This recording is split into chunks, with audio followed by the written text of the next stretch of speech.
So hello everybody.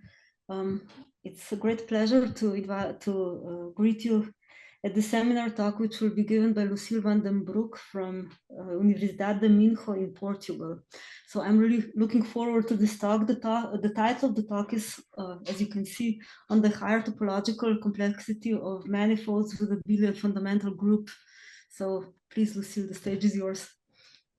Okay, thank you very much. Thank you for this introduction, for this invitation to give this talk, and hello to everybody.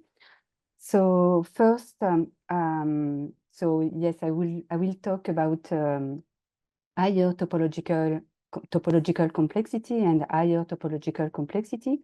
Higher topological complexity is generalization which was introduced by Yuli Rudiak as a generalization of the Farber's topological complexity. And as we had very sad news that Yuli passed away recently, I would like to dedicate this talk to his memory.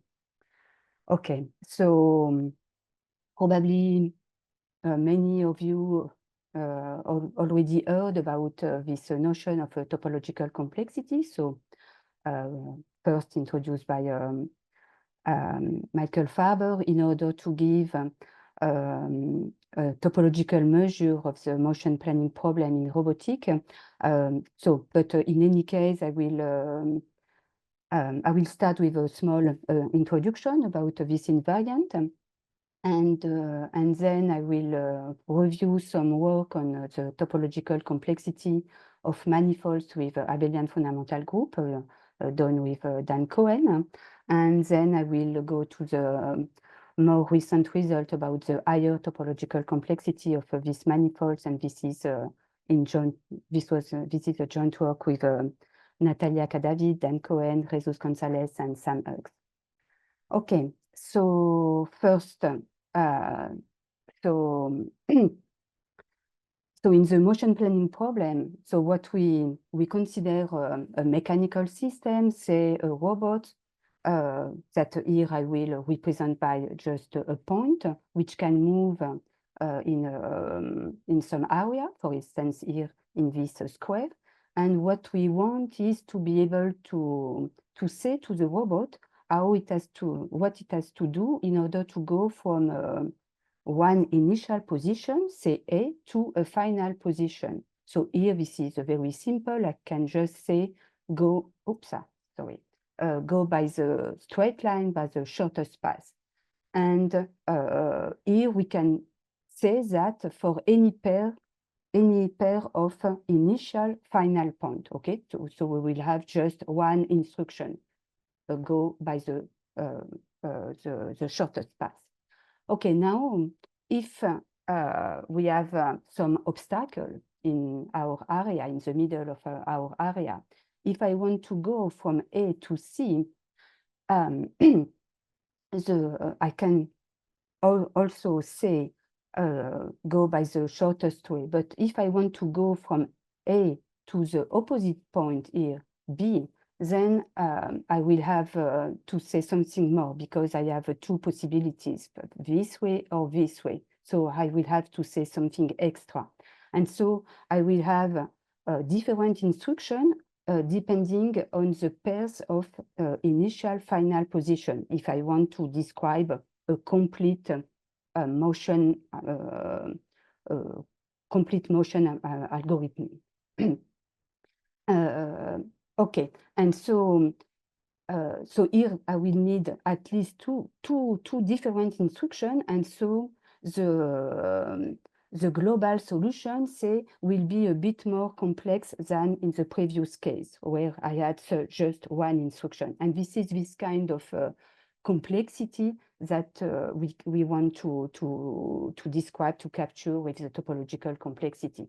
So in order to formalize a bit more, so we can consider the space of all the position of the system. This is what is called the configuration space of the system. So in the previous example, this was just a full square in the first case, full square with a hole in the second case. And to give just one more very simple example, suppose that the system is the arm of a robot with an origin which is fixed, and the arm can revolve about this fixed origin. Then the position of the arm is completely determined by this extremity. And then if it is in the plane, this will describe a circle. If we are in the three-dimensional space, this will describe a two-dimensional sphere.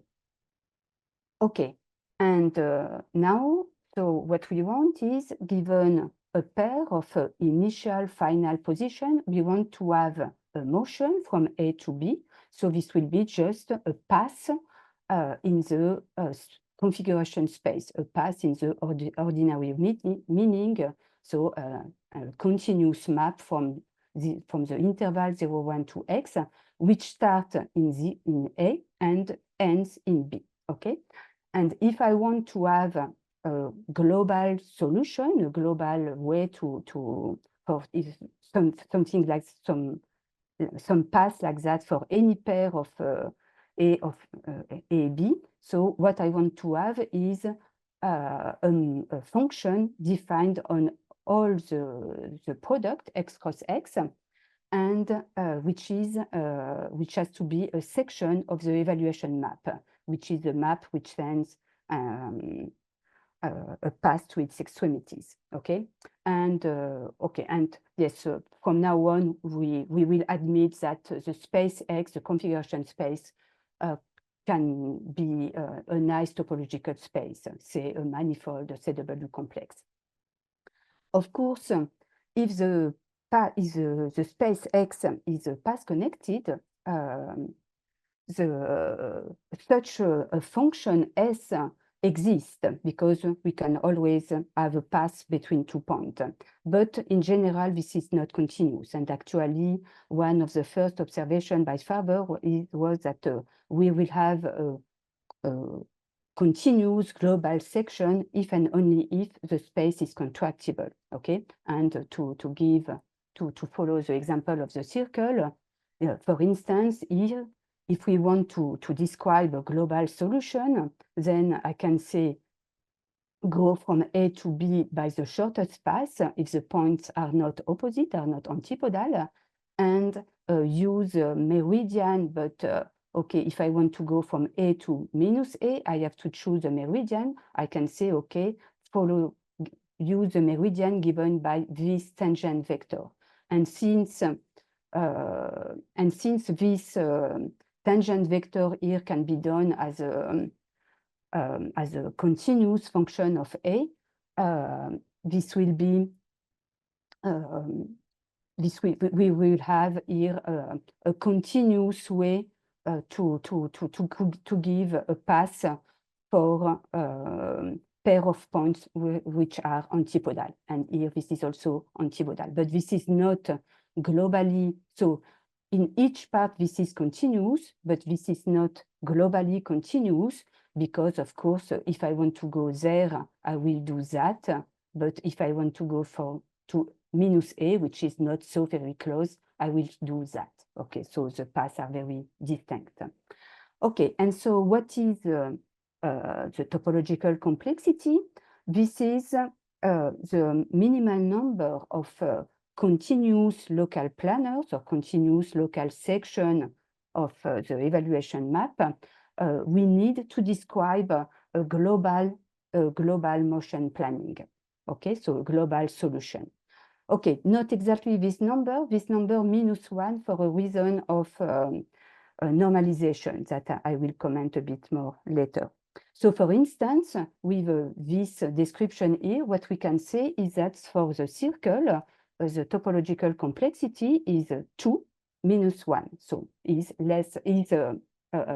at most 2 minus 1. So it's less than or equal to 1. And this is actually 1 because, as already said, this is S1 is not contractible.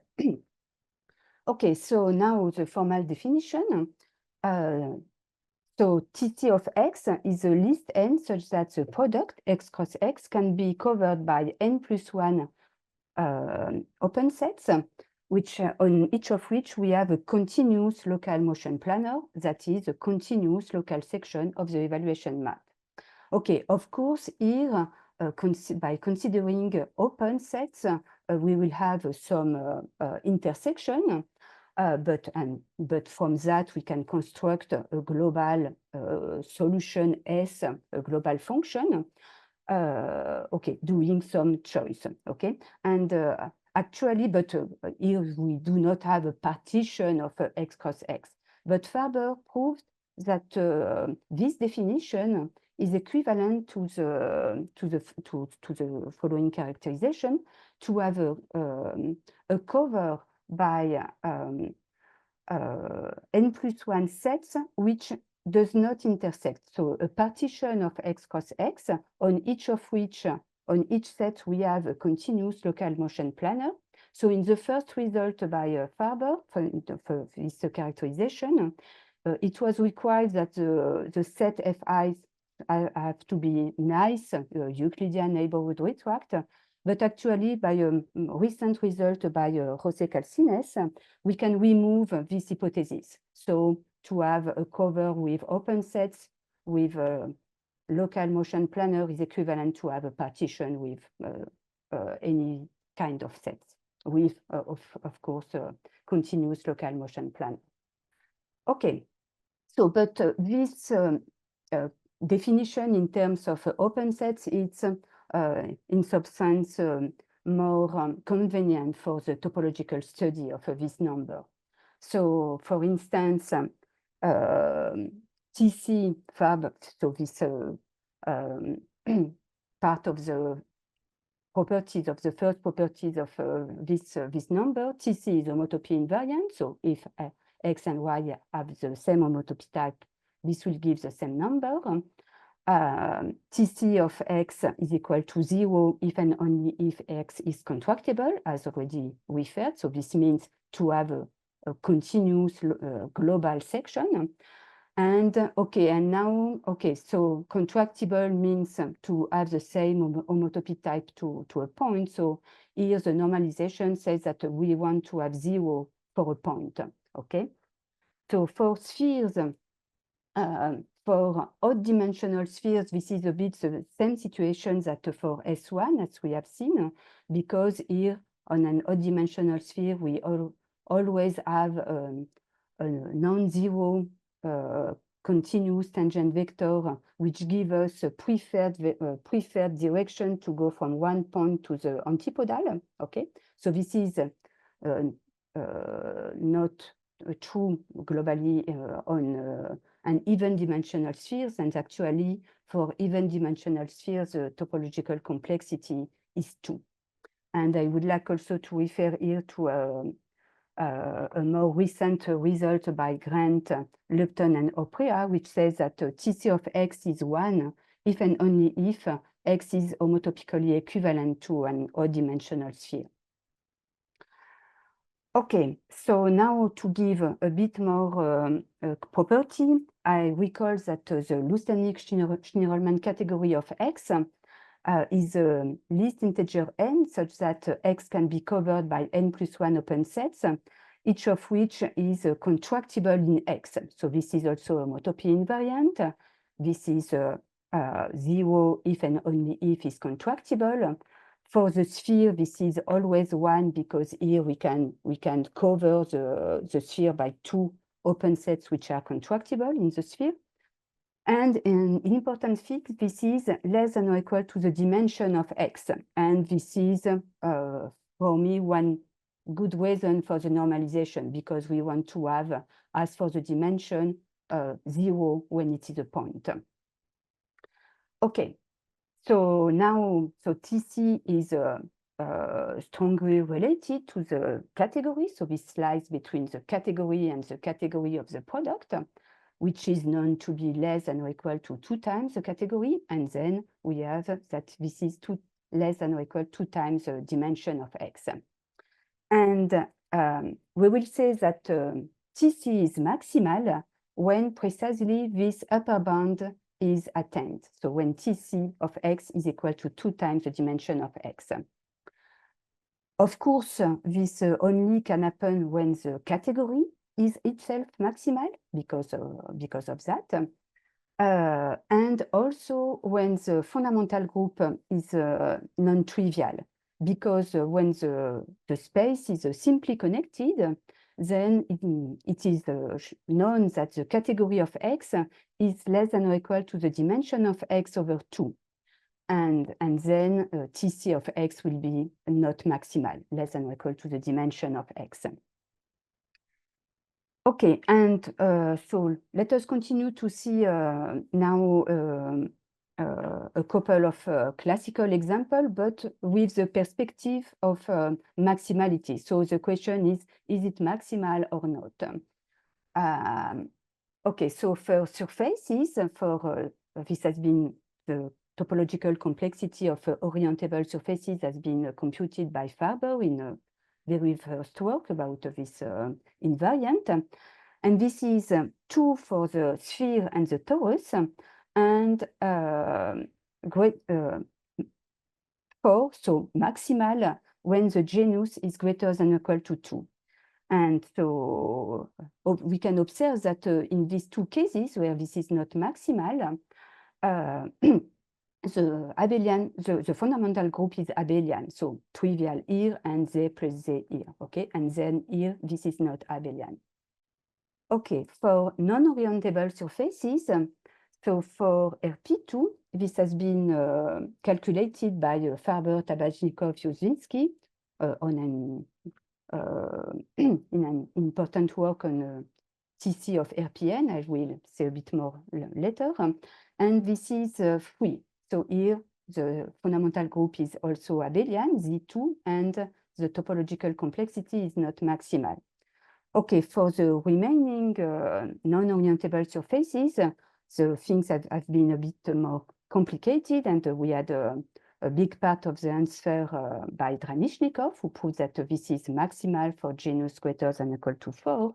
And then with Dan Cohen, we calculate the topological complexity of the Klein bottle, showing that this is also 4, and with an inductive argument, we could see that this is 4 for genus greater than or equal to 2. Okay, so in any case, this is maximal. Okay, so just more 2 examples for, so I would like to mention for RPN.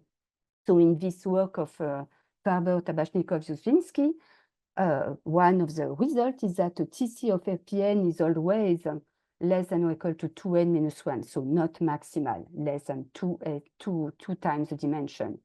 And in fact, this comes from a very nice result about TC of RPN, which is that when n is different from 1, 3, 7, TC of RPN is a least integer k such that there exists an immersion of RPN in Rk. And then using Whitney theorem, we can say that this is not maximal. Okay, but this characterization of a TC of RPN show also that okay, give an important result on the topological complexity, and as it is well known, this immersion dimension is not yet very well understood as a function of n. Okay, for the remaining, just to mention, so for the remaining value, TT is just the dimension, so also not maximal. And so the non-maximality result here has been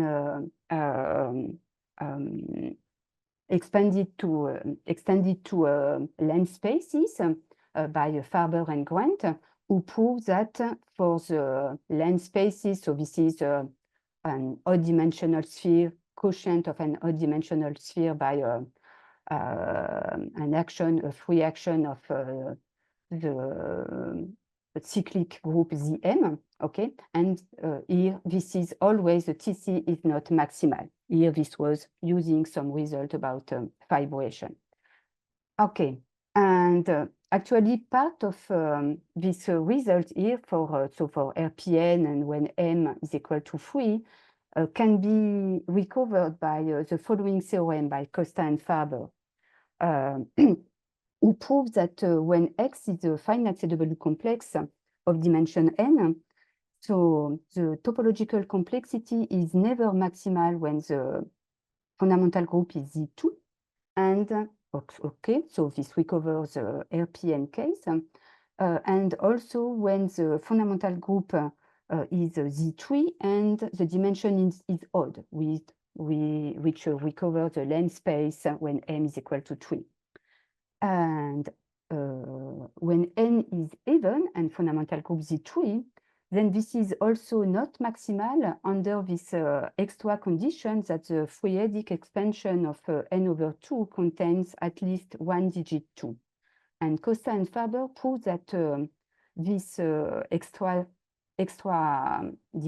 condition is actually sharp because, for instance, if we consider the six-dimensional skeleton of this length space, so 6 will be just outside of this condition, and in this case, the topological complexity is maximal, is equal to 2 times the dimension. But here we can observe that X is not a closed manifold. And then with Dan Cohen, what we did was to try to extend this theorem by Costa and Faber to over abelian fundamental group, but restricting ourselves to the case of manifolds. And what we obtained is the following. So first, for non-orientable manifolds with abelian fundamental group, then TC is always not maximal. Okay, so without any restriction. When N is orientable, the answer is a bit more complicated, but maybe surprisingly. Then here we can say that this is not maximal when the fundamental group is free abelian and the dimension is odd, okay, without more restriction.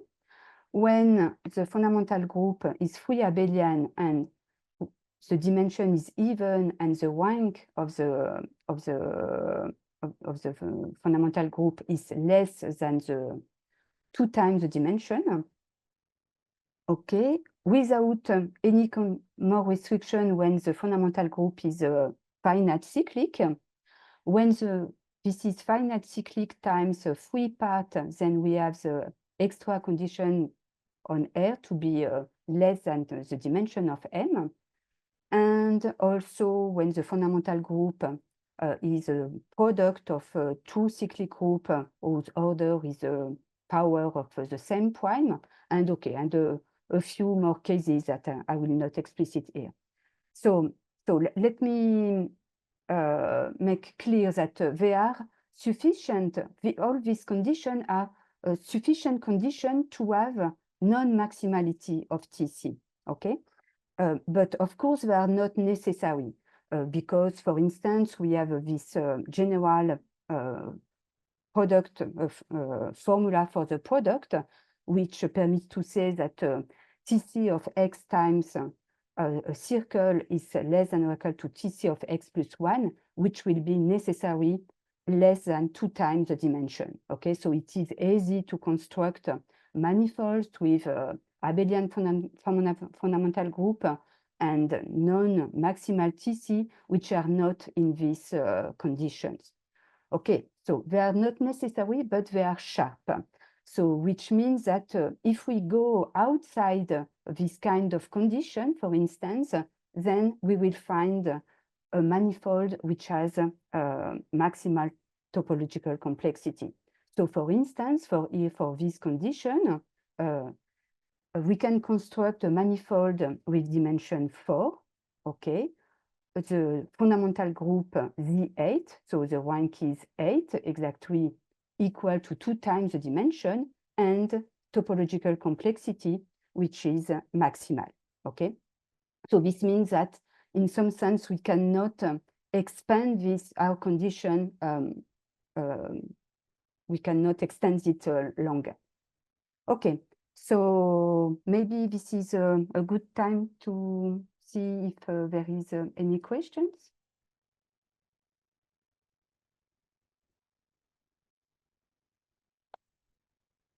Sorry, are the manifolds considered here with boundary, or are they closed? Oh, closed manifold. Oh, sorry, yes. Okay. They are all the closed manifold, yes, sorry. Okay, thank you.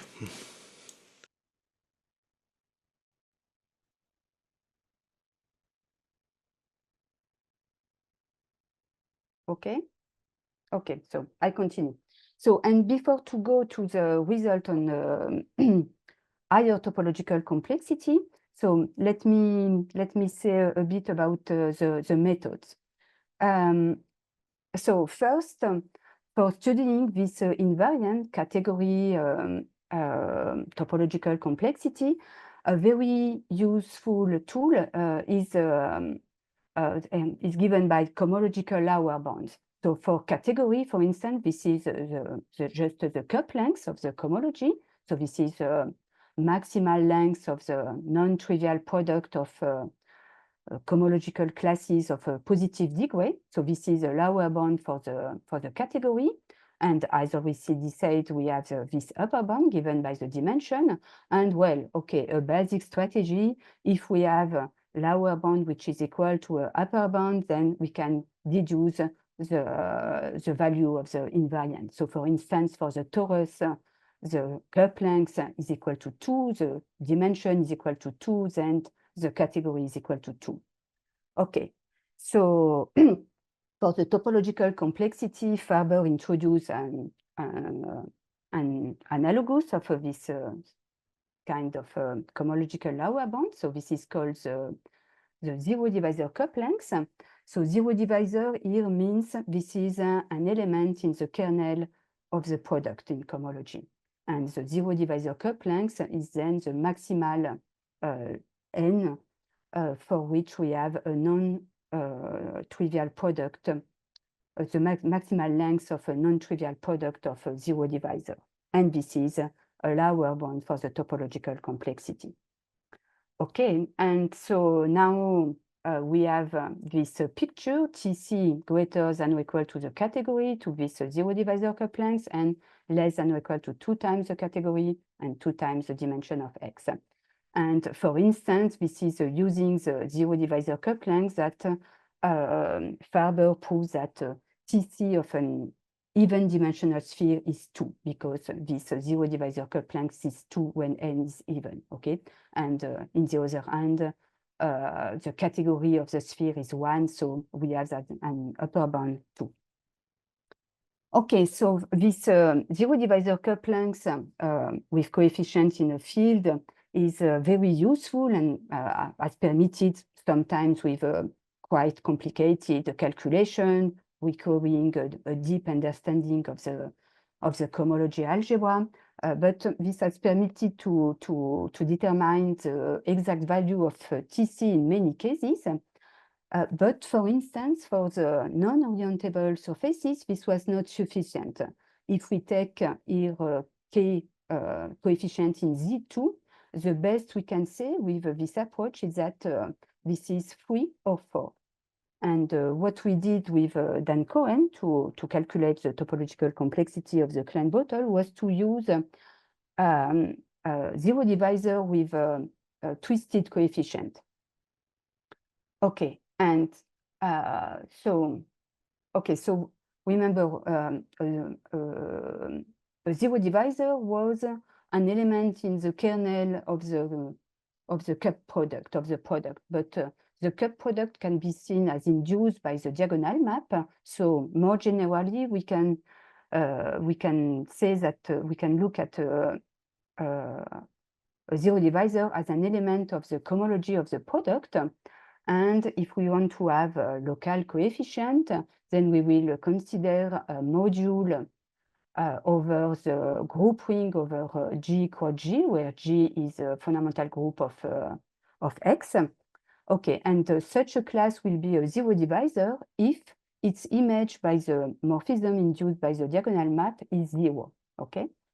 And an important zero divisor is the Costa-Farber class or TC canonical class, which is a class of degree 1 in the cohomology of the product. with a coefficient in the augmentation ideal of the group ring. So here, but here with an action of G times G. Okay, so this is a zero divisor. This class is a zero divisor. And what we did for the Klein bottle was to prove that the force power of this class is not zero. And then with an inductive argument, we could deduce that TC is maximal for genus greater than or equal to 2. And this class, this Costa-Farber class, plays an important role for the maximality, for the discussion of the maximality, because Costa and Farber proves that TC is maximal if and only if, so for x of dimension n, if and only if the 2n power of this class is not zero. Okay, and for instance, when the fundamental group is Z2, they were able to see that this class is always zero. So when this is zero, we have a non-maximality. And what we did was for manifold and the abelian fundamental group, to translate this condition. So this will be TC is not maximal if and only if this 2n powers is equal to 0. And we could translate this to the following. So when M is a closed manifold with abelian fundamental group G, which is, yes, abelian. So TC M is not maximal if and only if this class here is 0. So, and this is a class in the 2n homology group of BG, the classifying space of G. So, and this homology group is, can be as usual referred as the homology group of the group itself. Okay, let me describe a bit more this class here. So this alpha here is a map from G times G to G, which, okay, if we have 2 elements of the group, A and B, then we do A times the inverse of B. And if G is abelian, this is a homomorphism. So this will induce a morphism at the level of the homology, okay? So this will be this alpha star. So this M here is the image of the fundamental class of the manifold by classifying map. So this is a map from M to BG, which induces an isomorphism at the level of the fundamental group.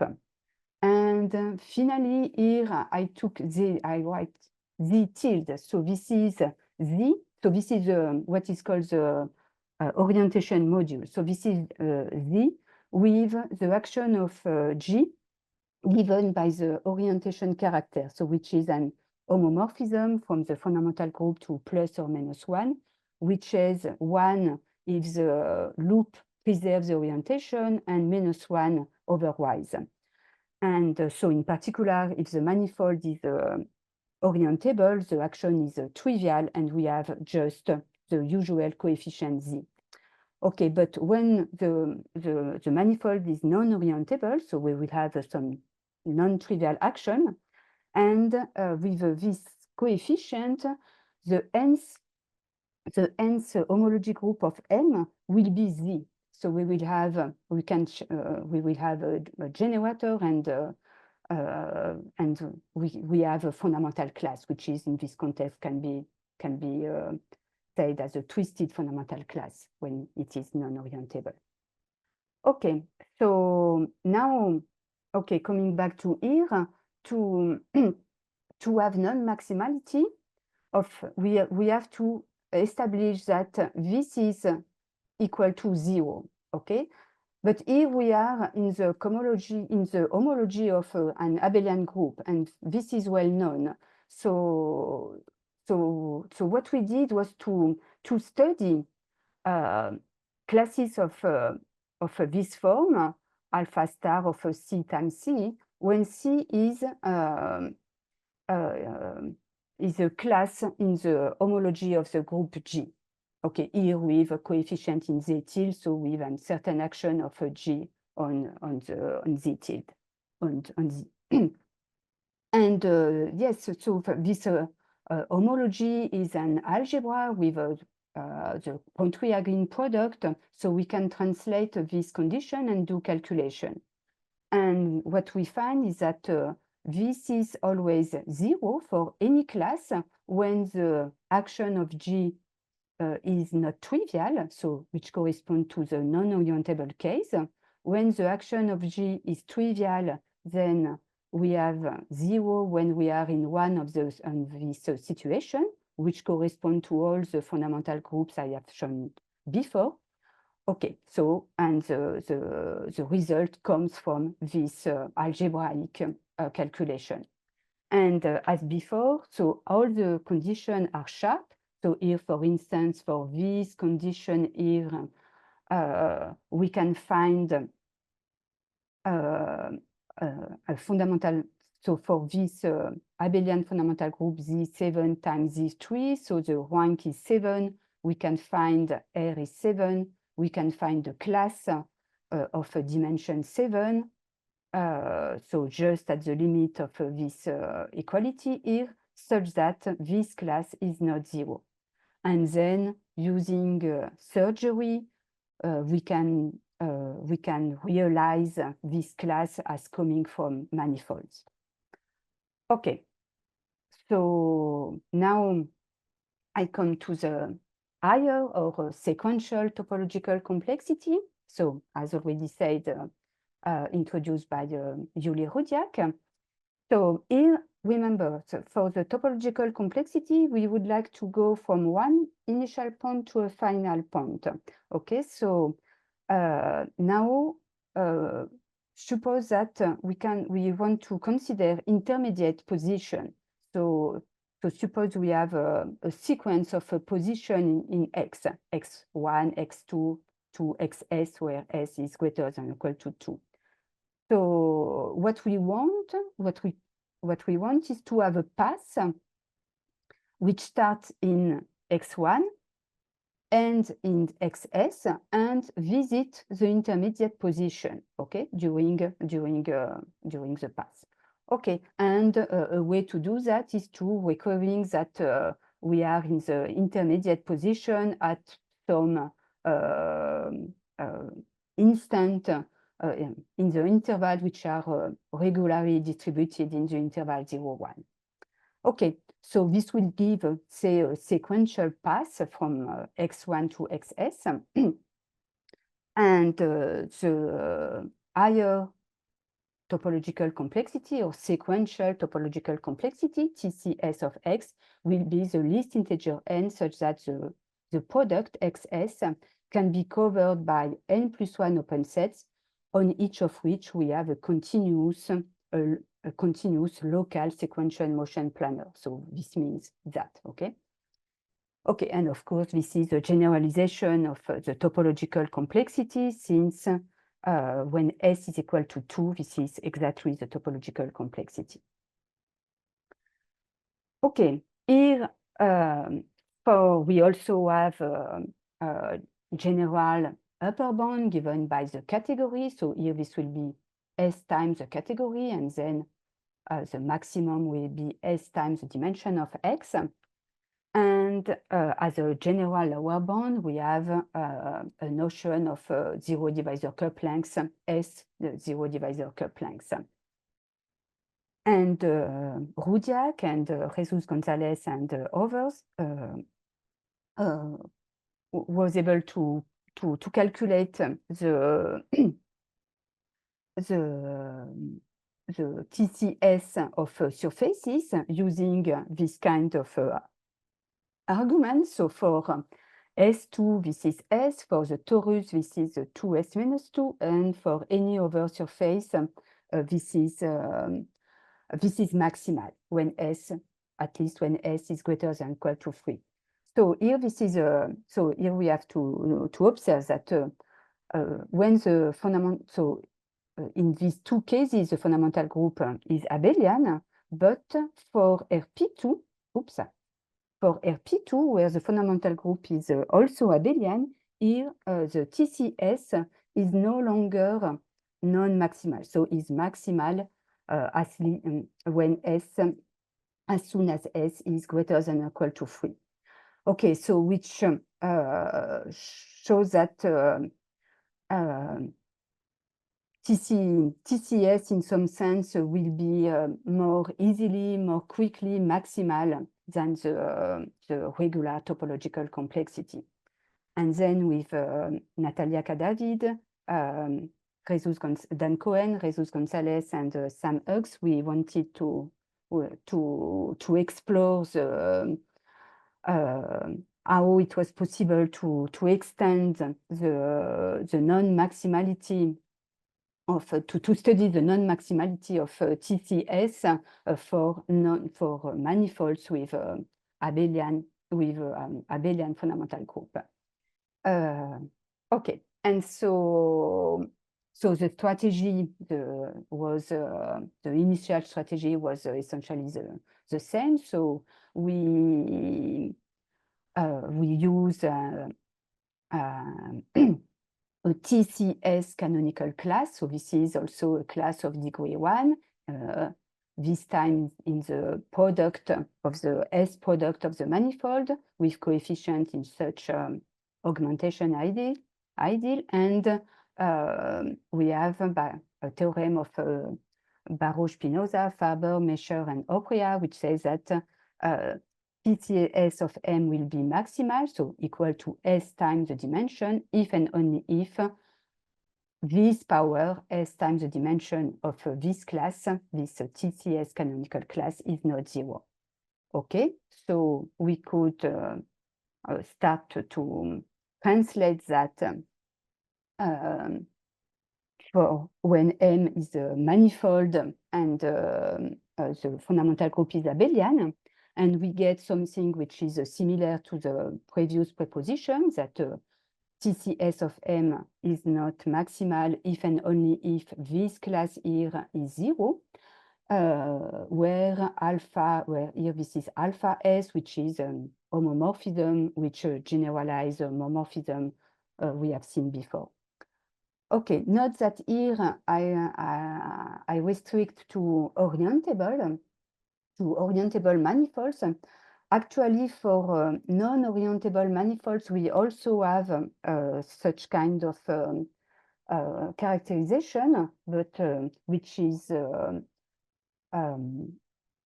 more complicated, and to be useful in the practice, we have to restrict S to even value, and we have also to take a non-standard action of this group on Z. Okay, so and here the things are much more complicated in the non-orientable cases. Okay, so but let us see first for orientable manifolds. So for orientable manifold, using that, we had some extension of the previous result. So when the fundamental group is pre-abelian, we have that TCS M is not maximal under this condition on the S and the rank. Okay, without also non-maximality when the fundamental group is cyclic, finite cyclic. When it is a finite cyclic times a free part, we have this condition on the rank. And okay, this condition can be shown sharp. And also we observe that in contrast with the first list for the regular topological complexity, here we do not have a fundamental group of this form, product of two copies of the same ZP, for instance, and in fact we can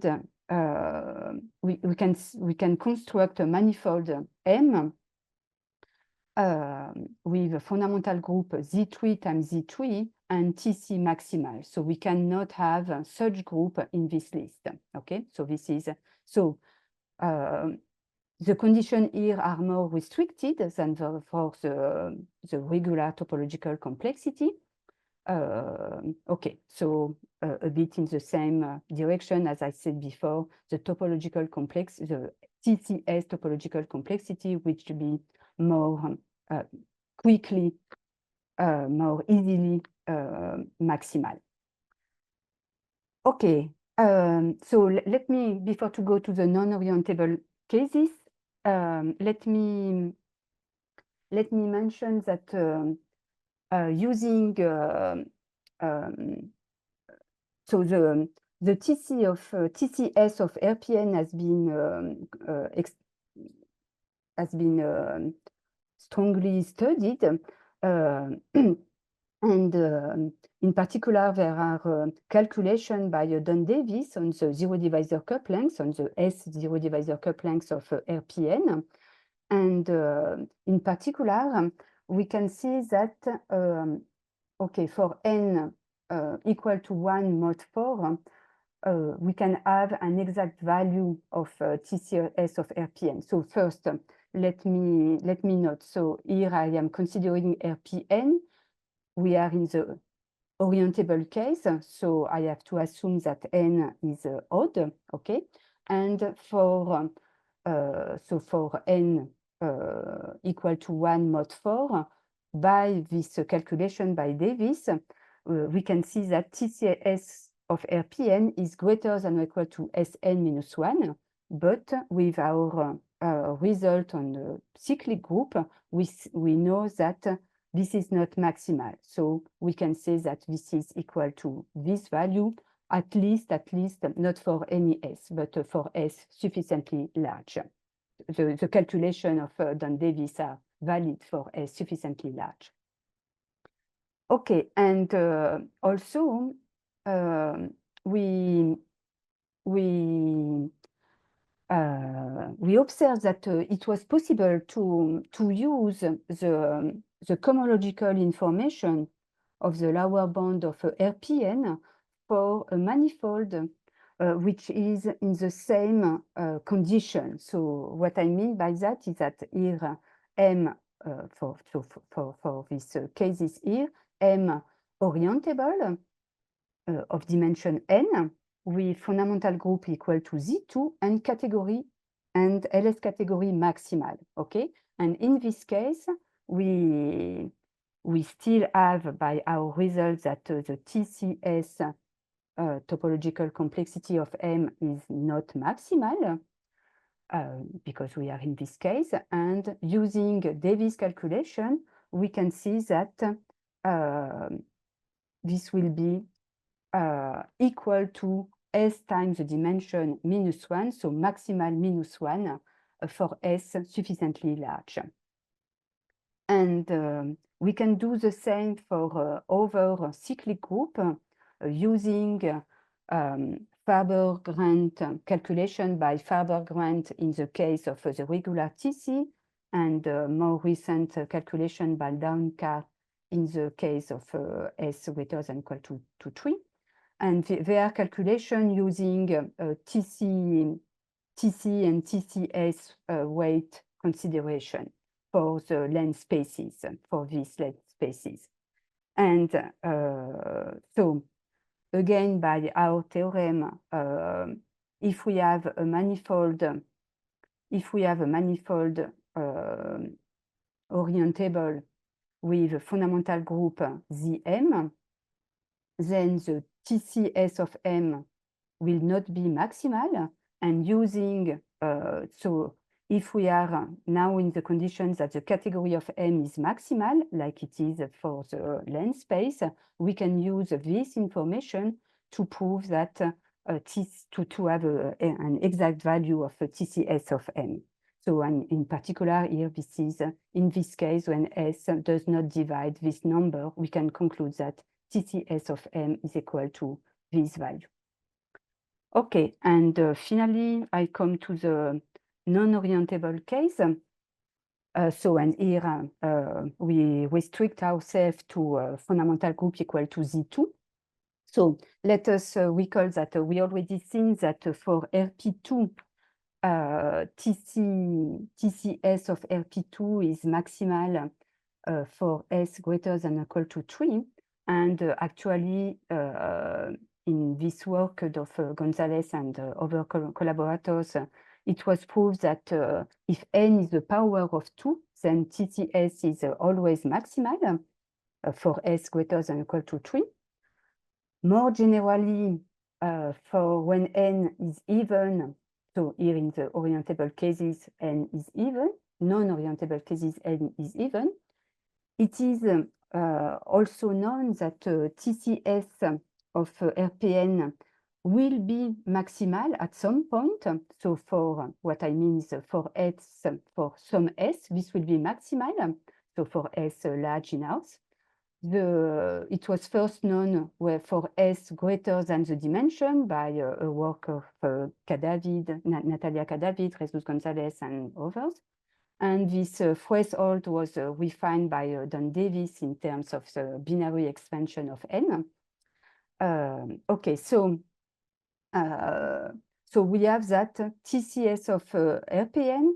So if we consider the sequence of the TCS of RPN with n fixed, okay, so this is the S and the S growing. So this gives an increasing sequence.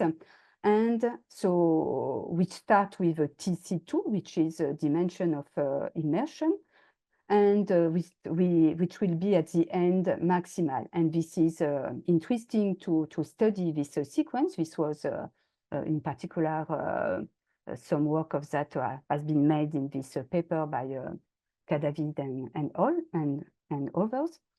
And okay, and for instance, here with our result, we can have some result in the case where n is a power of 2 minus 2. Here with R at least 3 to exclude the power of 2. So in this case, by this result previously mentioned, we have that TCS of RPN is always maximal when S is greater than the dimension. And using some more result by Don Davis, we can see that this is when S is equal to n, equal to the dimension, this will be either maximal or maximal minus 1. Okay, it's just these two possibilities. And with our methods, we were able to prove that this is actually Sn minus 1 when when S is equal to the dimension. So this means in this case, TCS is not maximal. So what we prove more generally is that if M is a non-orientable manifold of dimension n with a fundamental group Z2, and the dimension is 2 power of 2 minus 2, then for any S less than or equal to n, the TCS of M is not maximal. And if, moreover, we are in the condition that the category is maximal, then we can use some cohomological information to say that TCS of M is maximal minus 1 when S is equal to n, and is maximal for S greater than or equal to n. Okay, and I think that that's all I wanted to tell you. Thank you for your attention. So thank you very much, Lucille, for this very complex and wonderful overview of all the calculations of topological complexity and higher complexity. So this was very, very nice. So I think we still have some time for questions. Do we have any questions for Lucille, please? So I would like to, I was just wondering, when you're computing the higher topological complexity, the results seem to be similar, but simpler than for ordinary topological complexity. What about the methods? Are they also similar or more complicated? How does it work if you go to higher topological complexity? Okay. So in some sense, for the higher topological complexity, this is a bit what is what we can see with this result here. For surfaces, for instance, the result has been obtained using this more or less classical tools. So upper bound given by the category and the dimension, and the zero divisor cup length here with coefficient in Z2. So here we do not need to have, for the surfaces, we do not need to have a complicated coefficient. Okay, the calculation are a bit more complex because we are in the S-fold product instead of just the product X cross X. So things are more complicated, but in some sense, the tools are the classical tools of zero divisor cup lengths give more easily results. Okay, this can be complicated, yeah? But here we do not need, for instance, here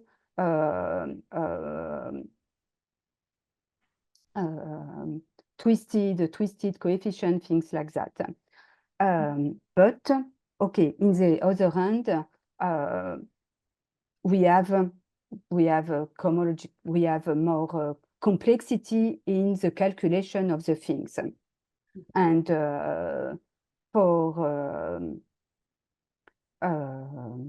in our result A here,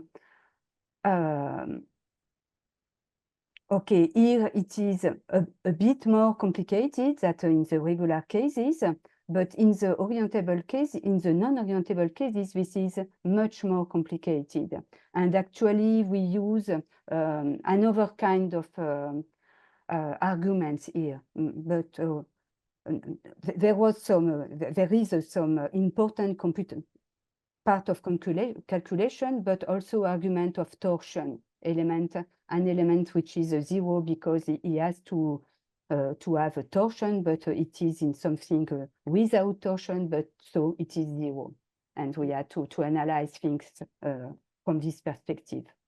So it's more algebraic tools, additional algebraic tools that you need to use. Yes. It's quite an amazing amount of calculations of topological complexity that you have, presented to us here. So very,